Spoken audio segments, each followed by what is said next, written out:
we go to a dark dystopian future in which most of humanity is unknowingly trapped inside of an entity that simply isn't real. In what seems to be normal life, Mr. Anderson is a relatively quiet programmer for a respectable software company known as MetaCortex, but in his private life is a computer hacker who steals information under his alias, Neo. He is contacted by Morpheus, who has been carefully following him in his distorted reality, with a group of agents who will stop at nothing to rid of threats within its system. With the help of Trinity and company, Morpheus gives Neo two options in the form of one red pill and one blue pill. The red, the choice to awaken from a far more comfortable illusion, and the blue pill, the choice of joyful ignorance and comfortability consumed within the false reality. Tonight, we learn the difference between knowing the path and walking the path. Tonight, we do a discussion of sorts on quite possibly one of the greatest sci-fi films within the last 30 years of cinema. A film before its time, with its success, followed a franchise of films, none other than The Matrix. This is a Comic Talkers production, and you are listening to a I Can Only Show You the Door. You're the one that has to walk through it. Edition of Just 4 Flicks.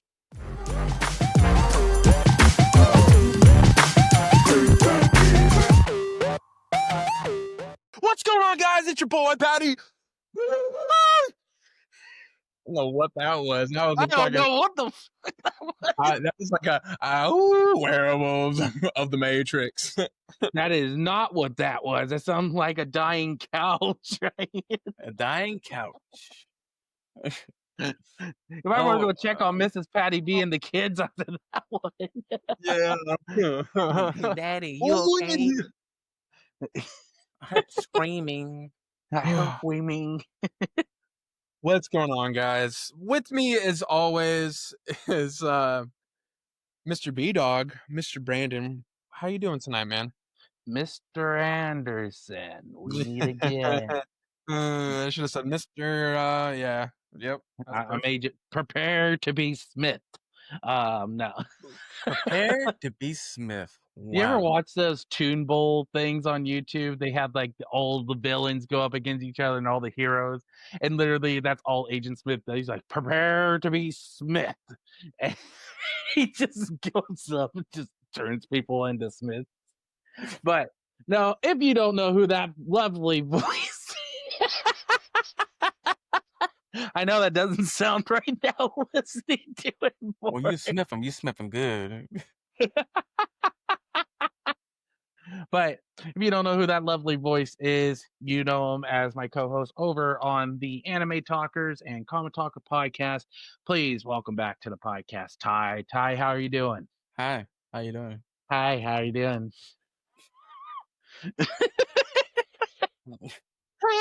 Ty.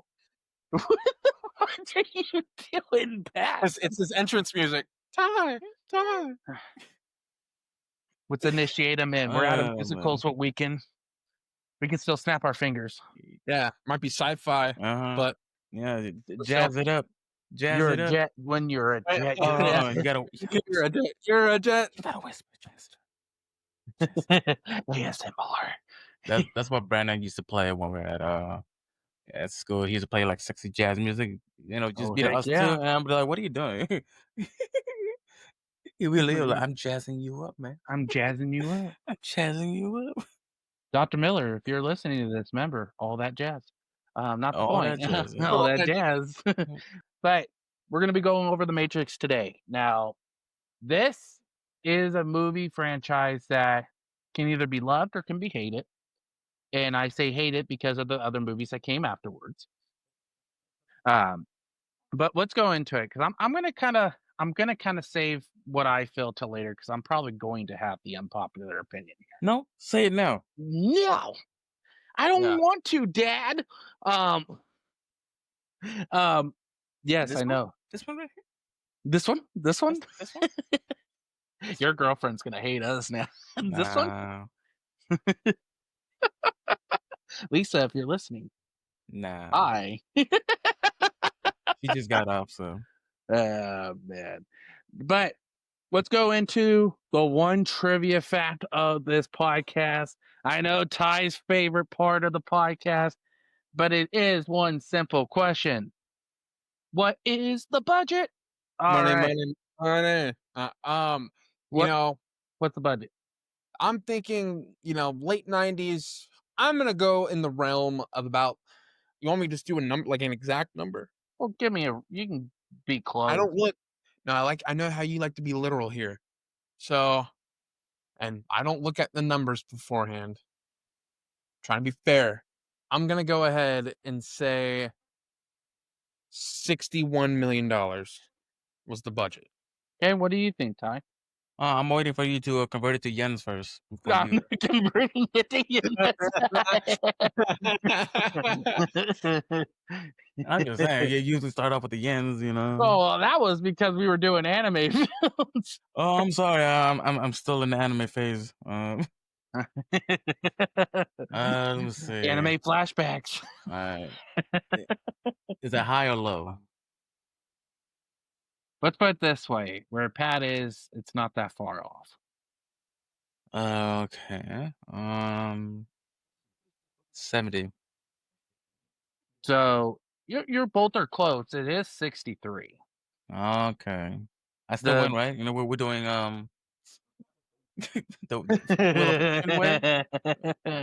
Yeah. but I should have said 61 million plus one. but $1, Bob. $1. The gross worldwide for this film, roughed up, was $468 million. So tripled. All in. Well, you gotta remember this was a This was a technological big hit. achievement. Yeah, this was. I mean, I remember this. Just like, I mean, I would say just on DVD and VHS alone, like had such a great success. Not even in theaters, but I mean, like I remember when this movie came out, when I was probably about, I was about 5 when this movie came out, and I remember it being a big deal. Everyone had it, everyone was talking about it. That iconic thing that everyone imitated where Neo does the whole drop back and dodges the bullets. They got copy. I mean, what, this movie came out in 99. You had people copying it the next year. Like, you had movies like Scary Movie mocking it and stuff like that. So I mean, it just shows you how relevant that movie was for its time. You ever wonder how many people broke their backs trying to reenact the Neo scene? That too. A lot of pulled muscles. Yeah. People Yeah. probably didn't Doc- limber up. doc- I mean, that was it's the the number one doctor's rule of best year. thumb. Huh? That was the doctor's best year. You mean They knew chiropractors best year? But yeah, that's why I said this movie to me, I could get it. I get that it's a technological achievement.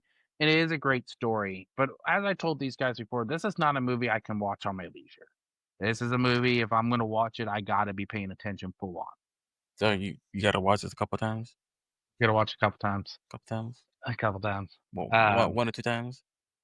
maybe 3 or 4. This one right here? Yeah, this one right here. This movie right here? Couple That times? one right there. That one? This one? That one right that I have on my screen. That one Yeah, right right there. there? That one? Yeah. Yeah. Pat, where'd you go? Just once again, That Sorry one about right Reeves. there. That one right there? Now, this is not like I get it. Like I said, this is probably one of my favorite Keanu Reeves movies. But you hate it. I never said I hated it. It's No. just well, not one of my favorite movies. Like when I talk about hype, this is a movie that I get it. They were hyping up so bad, but to me, other than that last maybe 45 minutes of that film, I didn't really feel the hype. I didn't really get behind it until that last 45 minutes. Then it made me want to go back and rewatch it and go, okay, now I understand the hype for it and Oh, stuff like see. that. So they got you. It doesn't mean I'm gonna like. It's not like that. They got you. But it's one that makes you think a lot, and it makes you like, okay, what am I missing? What am I not seeing here? Well, it's kind of like we talked about with Akira, right? Kira has those moments where it's like, okay, what did I miss? What am I not seeing here? And Matrix does that to me too. Now, mind you, and this is probably going to be a very unpopular opinion too. This one, now rewatching them, all of them, yeah, this would probably be number one. But I actually, for the longest time, rewatched number three more than I watched number one. How's that I felt like unpopular opinion? because three wasn't a good movie. Three was not the best movie, and two was worse. But the third one to me was just one of those movies, like it was just action packed. I didn't really have to follow a lot going on. It was pretty self-explanatory to me. This one, and again, it's one of those like we talk about plots, right? Movies got to explain a plot, and I get it. That's why they did it. And they were even saying that too when I was reading stuff a while back about this movie that they actually wanted more dialogue because in order to understand a story like this, you have to be willing to try different things and try to explain more about the movie. This is just not a movie that I can just watch on a leisure and just be like, "Hey, I can do this." It's a movie that I have to wait a little bit on. I agree with the part of like it not being. I don't think it's a super rewatchable movie. It's like a once in a blue moon watch. You could mark it down as an annual watch if you wanted to, if you could fit it into your schedule. Me, probably not. But no, I mean, it's it's got superb acting within it, right? I mean, I'd say the cast is one thing we can take away from this movie, right? I mean, Laurence you Fishburne were being one of the best ones.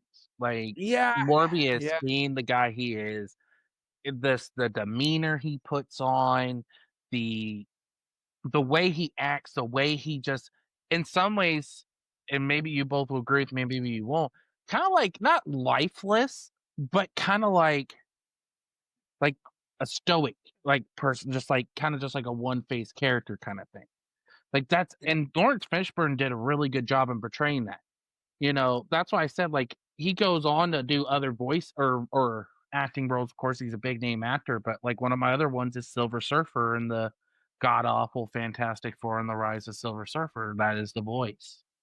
Lawrence Fishburne. Hmm. I mean, one of my all-time favorite roles is him in as Ike Turner and What's Love Got to Do with It. Oh God, why, man? No, that's Wha- one of my favorite. That's one of dude. That's a peak movie for. That's a top movie for me, bro. That's a great movie. One of Did the best. One of the best biopics out there, dude. what about you, Ty? What was it? What was it? What would you say like with the guy who played Morbius, Lawrence Fishburne? Hmm. What other movies did you enjoy with him that you might, or was it John Wick. when you, huh? John Wick. John Wick, yeah. Oh, Yeah, I forget he's he in has John the voice and the face of that character. Wick. Mhm. Pretty much, he has I that forget. voice. He has that voice. He's in a really good movie with Sean Connery and Ed Harris called Just Cuz. Yes, I remember that one too. That's That's a a good Cuz, movie. good. cuz. Just That's a good us. movie. Mhm. I No, I mean Lawrence Fishburne's. He's been around for a minute, man. Been here what since doing it probably since the '70s, I would imagine, or late '70s and the early '80s. What was it? Yeah, I would say more 80s is when he Yeah, peaked more more. '80s. Yeah, yeah. Because what's the one he did with Cuba Gooding Jr.? The one with Spike Lee movie? Do the Right Thing? No, he's not in that. Which one is he? He's the dad of Cuba Gooding Jr. in the movie. Oh, Boys in the Hood. Thank you. Yes, I had to He's think good about in that. that movie too. Yeah, dude. He's Furious. That's his name. Furious Styles. Would Uh, you so let me ask you guys this. Would you if you looked at his acting career, would you put Morbius up there as the number one spot? I would.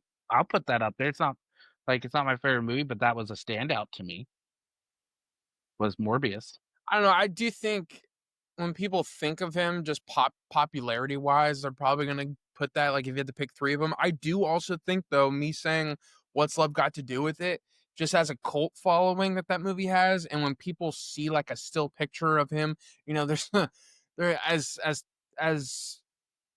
awful his character is in the movie, right? As much as we know in the biographical story. there's been some memes that's been, where they have like that still picture of his character in the movie, like you know what I'm talking about? They have So with Morbius too. well, Like, but I'm just saying you can't. For me, I can't deny that one of his top 3 roles, dude. Plus, he's so good in that movie. I don't care what you say, dude. I don't know if I Ty, if you never ever said watched. that. What's that? I never said nothing bad against it. No, I get. No, I wasn't saying that. I do think like it is one of his best roles, man. Like as far as like Rain, like We him having to be. It's just this is a completely different role. I mean, let's be honest. we found Pat's movie of the day. Well, Pat Special. As a side quest for this podcast, we're gonna talk about the other movie. You actually had the voice there that you can introduce it. Hello. movies here, man. So. But what about you, Ty? Would you put this role as kind of like one of this, or with Fishburne's like best roles? Got me fired up. He will probably be top 5, yeah, in my list for one of his roles. What would you put as your number 1? I would have to look through the whole movie first. You're asking me on the spot. I How know. dare you? You do this all the How time. dare you? Oh my god. Oh, I got stung by Oh my jellyfish. Can you God. tell me your best moment when you got stung by jellyfish? When I Favorite didn't get in the water, Brandon. Let's go into the story, okay? What's one of the moments like? I got it. What's So, that? when they're doing the jump scene, right? Ah, When Morpheus jumped and Neo was like, "Whoa." The first thing that came to mind was Bill and Ted. I was like, thanks to my girl, because she made me watch all of the movies recently. Excellent. Excellent. So when he said, whoa, the first thing that popped in my mind, I was like, yep, he still got it. one of the things that always stands out with me with Keanu Reeves, like I know kung fu, kind of thing, right? I have a funny video of that somewhere where they make fun of it. And the guy was like, Ubuntu? I'm going to learn Ubuntu? That I like how they make fun of it in Saturday Night Live with Tobey Maguire playing him in Jeopardy. I know kung fu. That is not the answer that we are looking for. The answer was snow. It's if you have not seen the Jeopardy sketches, go watch Tobey Maguire playing Keanu Reeves. It's one of the I'll think funniest about it. things I have seen with I'll him. think about it. But I mean, so would you were talking for a little bit about Keanu Reeves with this being one of his best roles. I mean, It was one of his iconic ones. So iconic. I wouldn't say acting wise, it's probably one of his best movies, right? This is kind of like, how do you say it? Like this is like his first like bounce back, if that makes sense. Yeah. Like he was in Speed and a couple things, and then he was in a couple bad movies, and this was kind of like his first bounce back. But the thing was, did you know that? Like, and this is something that's pretty well knowledge. He was not the first person they were looking at. Yeah, who were they Will looking at? Smith was the first person. Yeah. And Will Smith said no. I remember that. Yeah. And I don't think the movie would have been as good with Will Smith in it. Just putting it out there. Dude, he was doing Wild Wild West.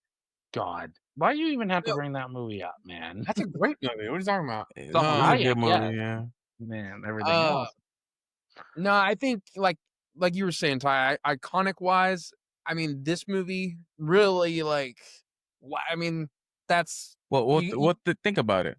When you would know you associate him Yeah. with the Matrix for yeah, sure. like when you think of Johnny Depp, like what's the first character that pop in your mind? Jack Sparrow. Exactly, Sparrow. exactly. No, it's Yeah. Edward Scissorhands, okay? Edward Hot Dog's hands, all right. Ed Wood, okay? Played a lot of Edward. Eds. You had Breaking Point before this, right? I'd say Breaking Point and Bill and Ted's what started them, And right? So then you have too. Speed, Devil's Advocate is another one. That way, and the Devil's Advocate was right before this. So, and that was Yeah, I mean, Bram Stoker's Dracula, which we don't talk about, but would you? Right. Okay, now here's a good question for you. I'm going to piggyback on this, and let's see how you guys think. Would you put this as his best role ever, or John Wick? John Wick. I say Neither John of- Wick is the guy I go with. Like That's Neither of them. what revitalized his career. No. You would not put John Wick up there. I would put neither of them on there. What would you put as his number one role? Johnny Bill- Utah. No, come on, no, man. What are you talking about? Why Johnny Utah? Well, That is considerably one of the best movies of the 90s. And because of him and Patrick Swayze. I mean, I don't know what else you want me to say, dude. Great movie. Great movie. How many times did you watch it? Many. Too many. Too many. I don't care what you said. You could say like yes. Shut up, Brendan. He's part of 2 franchises. Okay, whatever. You got the Matrix and you got the John Wicks, but let's not get it twisted. I mean, dude, Speed is also another one of my favorites, dude. I think Speed is a slept-on movie. it is Such a that movie. movie. I will sleep. I think what to me, Speed is fantastic. I think what trashes it for me is that they made the second one, and He's in it though. yeah, it's Sandra Bullock is the only one from it, and it's like a lot Jason more- Patrick from Sleepers and the Lost Boys is in it.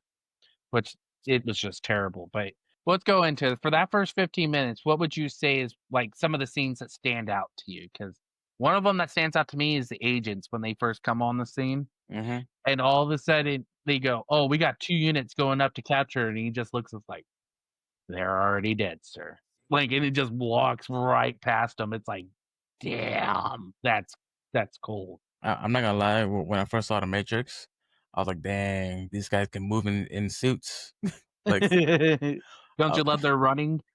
yeah, I'm just like, "Dang, they are really flexible in those suits, man." You imagine if they did the Devil Man Cry baby run. They were close to it. They extended their arms full out.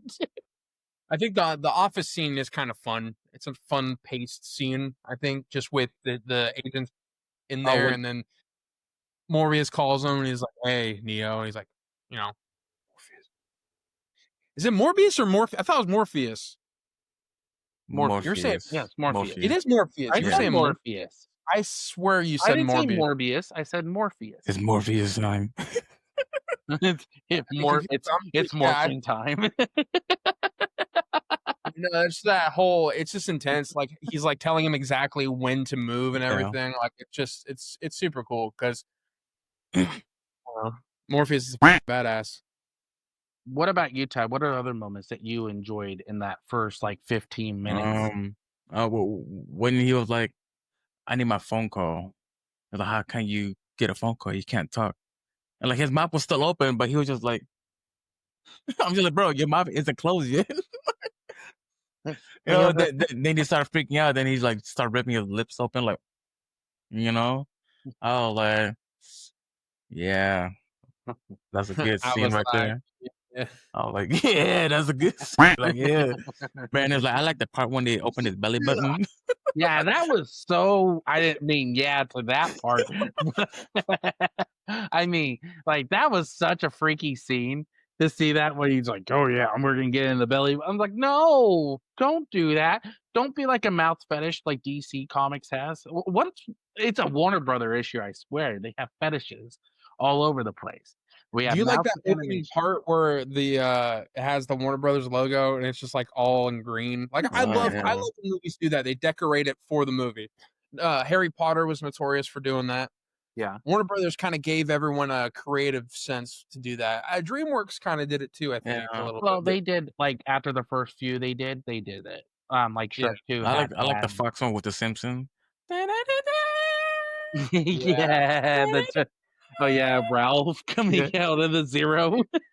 Columbia Pictures would do it too. The one with the lady. Yeah. The stack.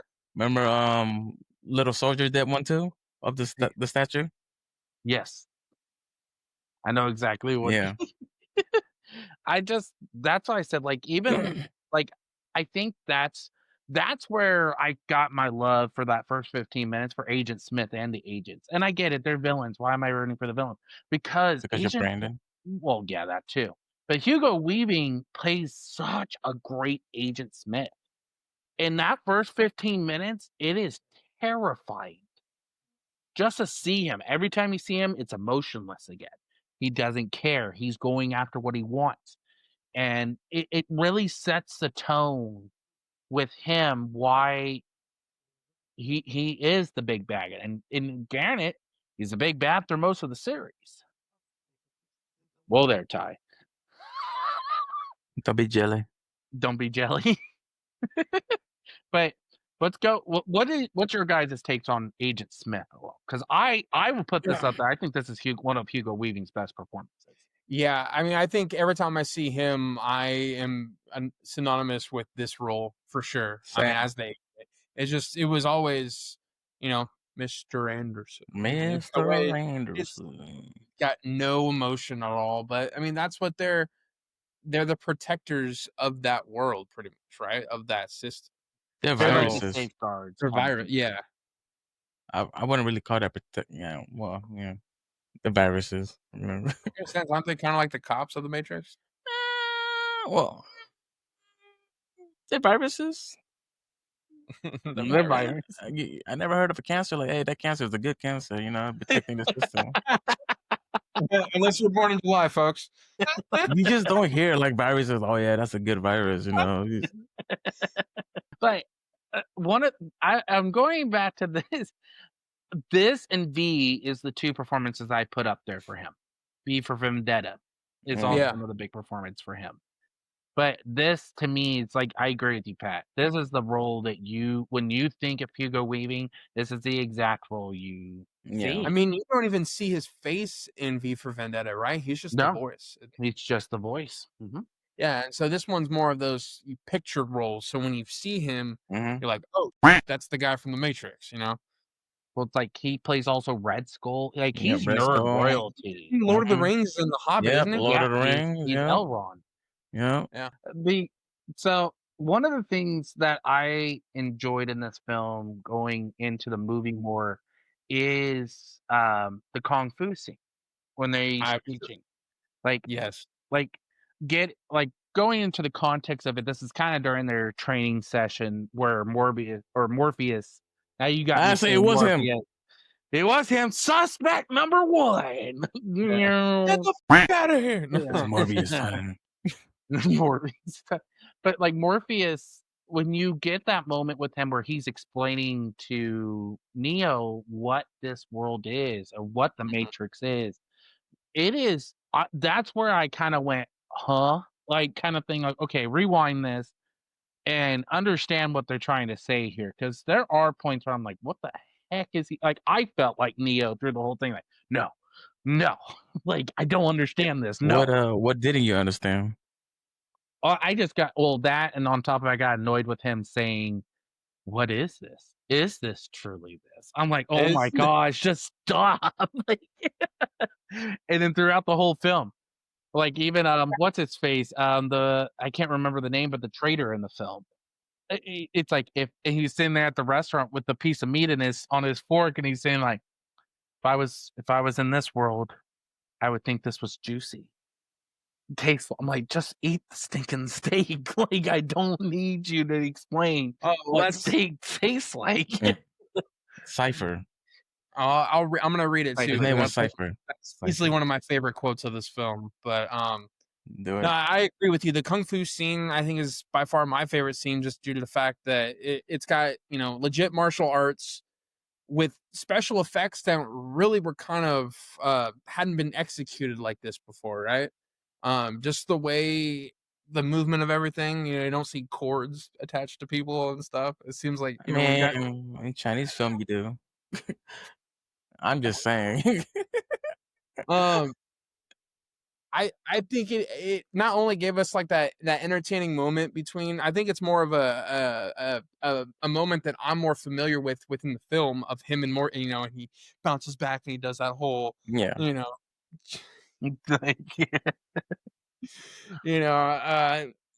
it's where we see that main representation of the main conflict in regards to the real and the stimulated, or the simulated, I should say, visually speaking.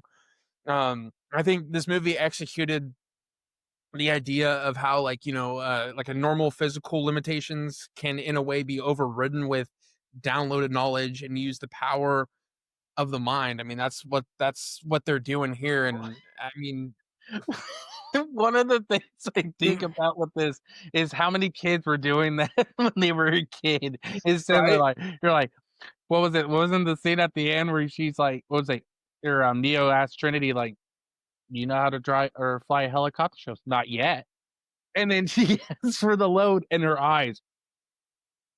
And then all of a sudden, let's go. And then I'm like, how many kids did this? Do you know math? Not yet. Freaking Brandon. What about the American Revolution? I'm kind of not good at that. Hold on one second. You know,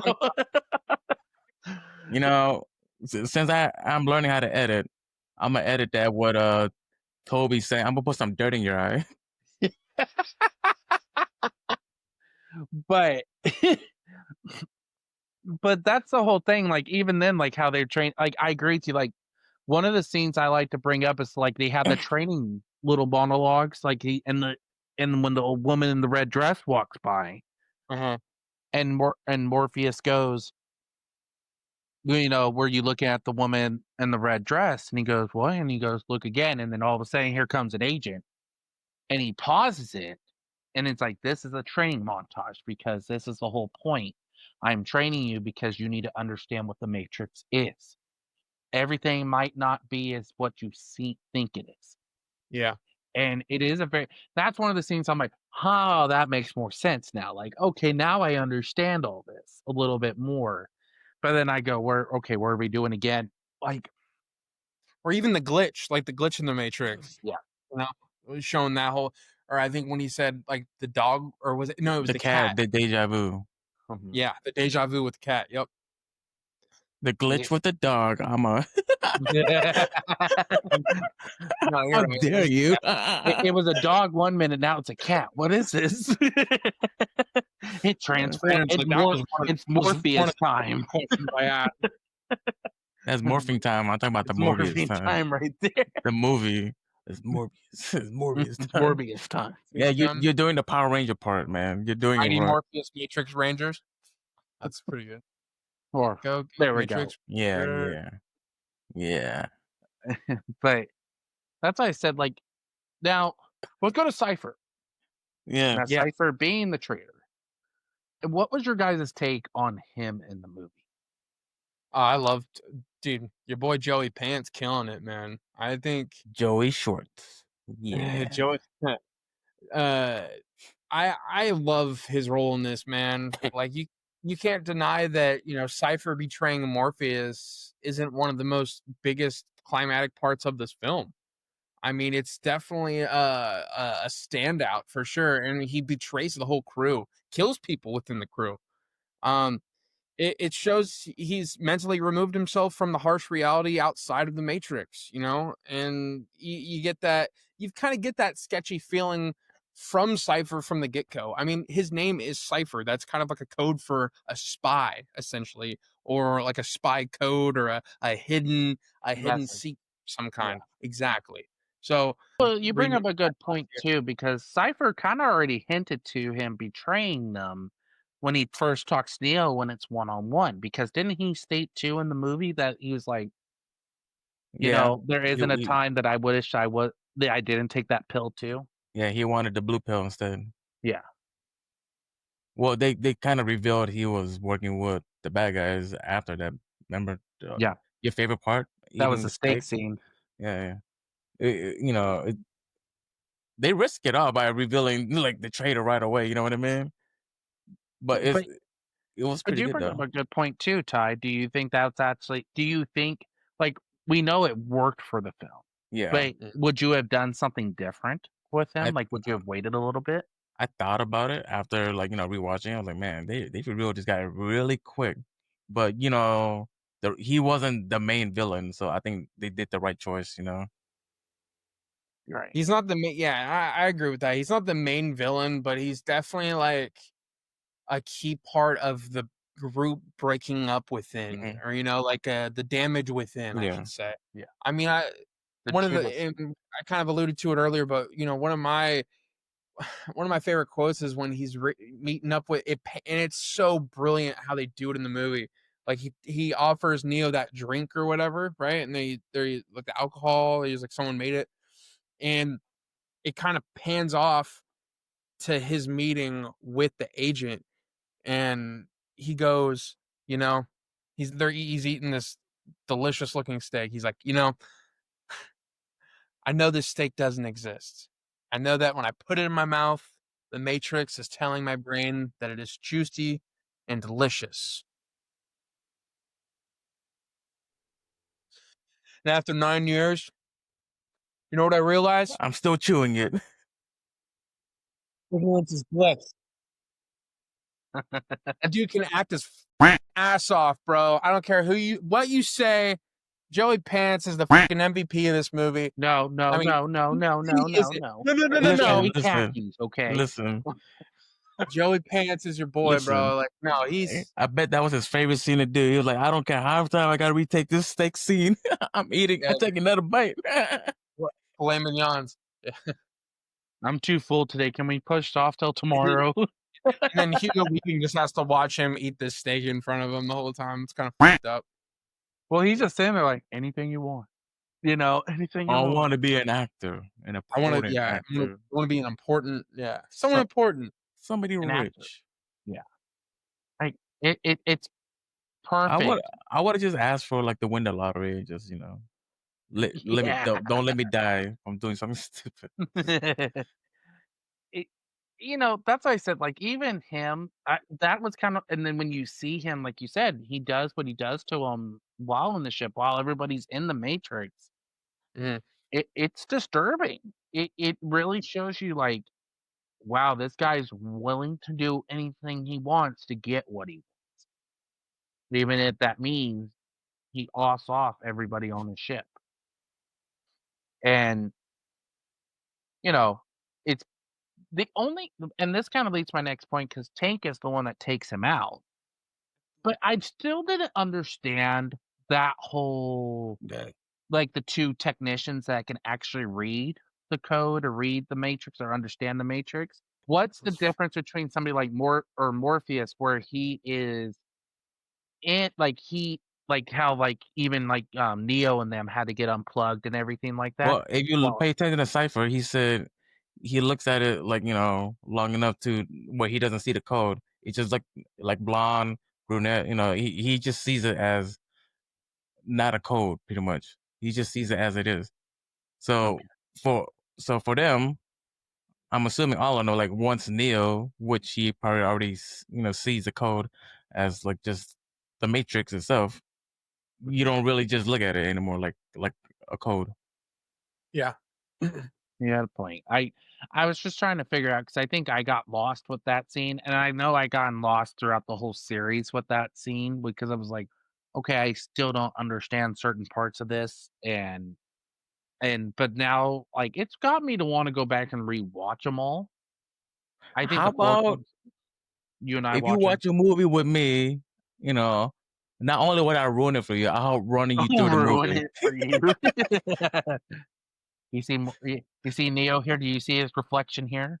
Two different Mhm. faces. Like But like what's like for me, I noticed like in the when they're outside the real world, right?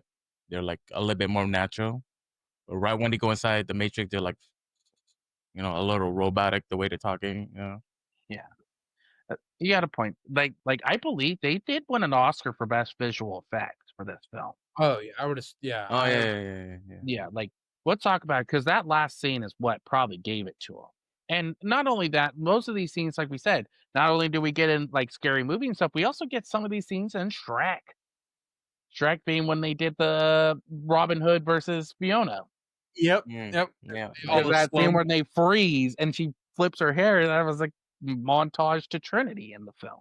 Yeah, You but when know, she does That's exactly, it's like, yeah, the and then Karate she Kid, flips her hair yeah, and then kicks him, like, yeah. it's but that last 15 or last 45 minutes of the film that's where those visual effects really came into play here. And with the famous Neo, dodge and it like I like how he goes, "What was it? What do you need?" And he goes, "Lots of them." And it's like he gets I was like, Yeah, "Oh, if grandma." China didn't take 2 steps forward, she would've got hit by it. And got Oscar for best visual effects, best film editing, best sound, and best sound effects editing. Oh, well deserving. Like, it shows it from the beginning, like, did you say they didn't win costume design, right? No, And to me, that's something else they should have won that year. I think I bet you costume design. Zoolander. Zoolander won that. Not Yeah. joking. Yeah, whatever. No way that would have won. So I wanted to bring up kind of a theory that I read, and then I actually looked at a video and watched a video on it. And not an in-depth video. It was basically just like it's like a minute and a half video of the woman that I guess the woman that wrote this story wrote the story The Terminator as well. And she says that, and let me read it here. It is heavily theorized that the Terminator is the prequel to the Matrix, and that essentially Neo is the son of Sarah Connor. John Connor grows up to be Neo in the Matrix. There's a lot of time travel involved within this theory. Obviously, the Terminator is in the past, and the Matrix is in the future. Like I said, this is directly from Sophia Stewart, who wrote both of these stories. Which, if you kind of think about it, it's possible, but there's probably a lot of loopholes within it too. It is Because loopholes. isn't there a lot of isn't there like a different adaptation of the Yeah, Matrix? because the Matrix used humans as batteries, while in the Mhm. Terminator, they just wanna kill everybody. Yeah. It's it's them pretty much trying to wipe off or wipe out humanity. You guys should watch the video after this though, like after we get off, because it's kind of interesting. Like Like the lady, I guess, wrote both of these stories, and I mean that's just from what I'm seeing online and Like, seeing from the lady or the the same lady. sister? No, the same lady, her name's Sophia Stewart. She wrote both the story for the Terminator and the story for the Matrix. And she says in an interview that they're the same story. Like they're connected, essentially. like I get where you're coming from with it. I just don't see it though because it's like Ty No, said too. there's a lot of loopholes too, Yeah, because like I bet you the movies didn't follow like what her actual writing was, or probably. never consistent, right? So Yeah. no, and that's just what I mean, whatever story she wrote could be completely different than what's on the screen, you know? Yeah. Well, even that too, and on top of it, if that's what robots became in the Matrix, they really became ugly because they if you get my Could drift you there, imagine, could you like imagine if Arnold was Morpheus instead? You want the blue pill or the red pill? That's a Would you different voice. God, I've been taking Did I steroids. just do Forrest Gump? Did I just do Forrest Gump? What makes you get sick? Yeah. is this Life a is like a remote? box of Now I chocolate. sound like Yoda there. I'm like, it's like I like remote Yoda. is this? Ah, But with the whole scene with Neo in the kitchen with the old lady who is no, I guess I don't know. Did they call her the Oracle in the movie, or she's known as the Oracle throughout the? That's what her title is, I guess, so to That's like her speak. yeah. title throughout. Yeah. I kind of looked into it more before we got on air here. Who, in definition, is there to understand the human thought process and guide the humans against the machine, which it's kind of a weird like offsetting scene to me. The it's a lot of dialogue mixed in with everything. The I know we haven't talked about this yet, but one of the other ones I would actually say is the fight scene between Agent Smith and Neo. Mhm. The whole scene where Neo takes over his body and stuff, and then Oh, I Yeah, love the that. end part, He yeah. starts doing like all motionless and yeah, stuff. It's so funny watching him. it's like, and then he puts one arm around his he's you know, or or where you get the iconic where he sits there and he punches and Agent Smith stops him and he puts out his hand and he And gets he he's throws like, part. yeah. Yeah. That's where you get Yeah. that and they shoot that all the time Yeah. too anymore. I know. And I'm gonna put it out there. Do I think this is the best Neo Agent Smith fight? No, not even close. One of my favorite is still in Revelations Yeah. or in the third one, um, between him and when they're it's raining outside and all of them are standing, you know, outside when it's just Neo and him going at it with each other. That to me is one of those Mhm. anonymous scenes from that movie that I think of. But what's a scene that you guys did not like in this film? All of them are pretty good. Like, I don't like the forced love story that we're getting here between Trinity and Neo. I think that's kind of dumb, you in my know, opinion. I after kind of watching the last Matrix, the new one, when yeah. she kissed him, I was like, yep, yep, it's because they're, yep, yep. It kind of felt forced. There was really no build up between the two of them, and I just It's cliche as shit, dude. Like, I mean, you see it in every single like movie. Like, oh, we gotta have a love interest. There's got to be some kind of sexual tension, or there's got to be a kiss somewhere. Man, dude, we got to put it in every movie. in the Heights, but that's another story. In the Heights, But people don't pull out our way. that is In not the Heights, that is not what they say. Yeah, we but multiply day by uh, day. In the Heights. one of the Mhm. scenes I didn't like in the film. There's a lot Mhm. I didn't like in this film. I'm just messing. No. I think like when they're downloading new programs for them to learn and stuff, I wish they would have made it more realistic, where it wasn't like them flashing their eyes. Okay, got it. It's. I wish it was more relatable. The other thing I think of that I didn't care for in the film is that even some of the characters I felt like were killed off quick, where it was like you didn't really get to know the character or they're when they are off the way they are. It's just one of those like, who cares kind of thing. Like it doesn't matter. Who's a character that you enjoy? I know we already know Patty's, which Pat brought up Joey Pants, Cypher, Joey Pants, yeah. Joey Pants and Neo. I mean, you can't resist. I mean, I love Neo. Neo's great. Neopants. Neo Pants, khakis. but Patrick looked like he lost all respect from me. but What's that? Nothing. what so Ty, let's go to you. What's a character that you enjoy in this film throughout? Um,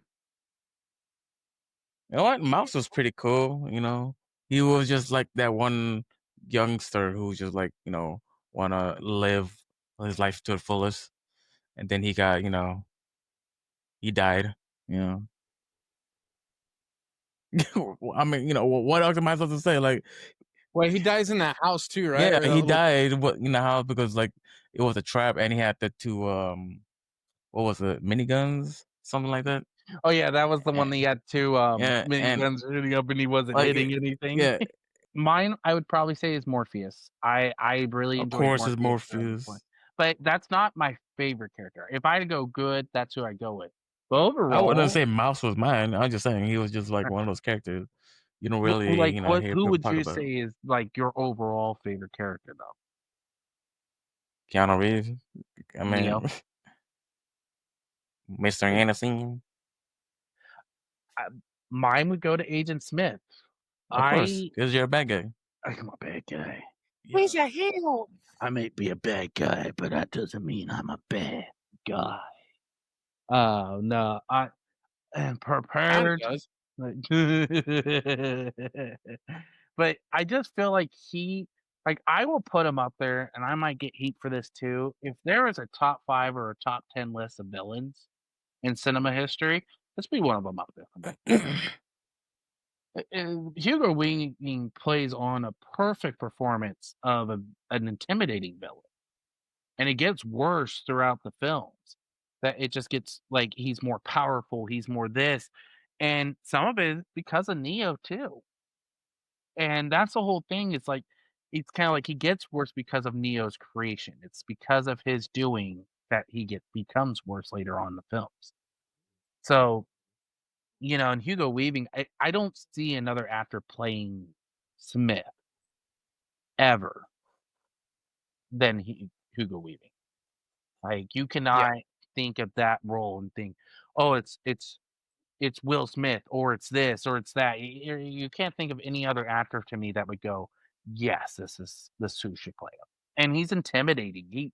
He's one of those villains that they don't have to do much for him, and it's just his dialogue that gets you every time. Or like how Ty says, "How can you talk if you don't have no mouth to speak, or if you don't know how to, if you can't speak?" But like I feel like just Agent Smith is just so intimidating, and that is the one when you think of scenes, I think of him and as like synonymous to this movie. Yeah. And so, 100%. but It's either that or Lord of the Rings for me personally. see, like I agree with you there. Or I think of, like I said, V from V for Vendetta. Like the Yes. voice is so intimidating, but he plays an intimidating character throughout pretty much every film. Even Elrond is somewhat intimidating, you know, as an elf who's in charge of all the elves pretty much. It's like, even with how he is with his own daughter, he's like somewhat disapproving at first. Like he doesn't trust it, and then we are the Fellowship of the Ring, but I'm not going with you. You can take one of my other elves, but no, that's why I said, like, this movie, now last part of this, and we'll go into rankings. Who's the weakest character to you? Like, what's a character in here that you just go, I just don't care for? Trinity. I'd say Trinity's up there for me. I can't. I don't know. Even though Like, this she's is like whatever. Carrie Moss's best performances, this is Yeah, like because what else have you been in? not a lot. Well, she was in the Acolyte, but she was only in it for like 10 minutes. Oh yeah, Oh yeah, what a great movie that yeah. was. That's not a movie, it's a show. It's a show. Whatever. See? Star Wars. See, this is why you're a movie guy, not a show guy. But what about you, Ty? Who's the one Just character getting that serious around here, baby. I guess Kill Sorry. Switch. Kill Switch? Yeah. Well, once she was just like showed up, it's like she was like trying to be all intimidating, and then nothing really like intimidating about her. That she just got unplugged. She got unplugged. Bam! But that's why I said this is a good movie. That's why I said I'm not saying it's terrible. It's just not a movie that it's kind of like how Pat said. It's not a movie I would go and watch No. annually, or it's something like I said. It's been over near 15 years since I've watched it for the first time. Yeah, because you're Brandon. Yeah. I'm 'Cause you're Braden Brandon. or Brandon. Brandon. You're not Brandon. into techno dark. Gosh. God. But it's rewatching it. I realize like this is kind of why I don't rewatch this film. It's not saying it's bad. It's just not one of those like rewatchable films you just sit there and watch and watch and watch and watch and watch. There are probably people who do that in the world, and I'm not bashing you for it. Yeah, Just but not you're mine. saying you don't do it, but then you're saying you can do it.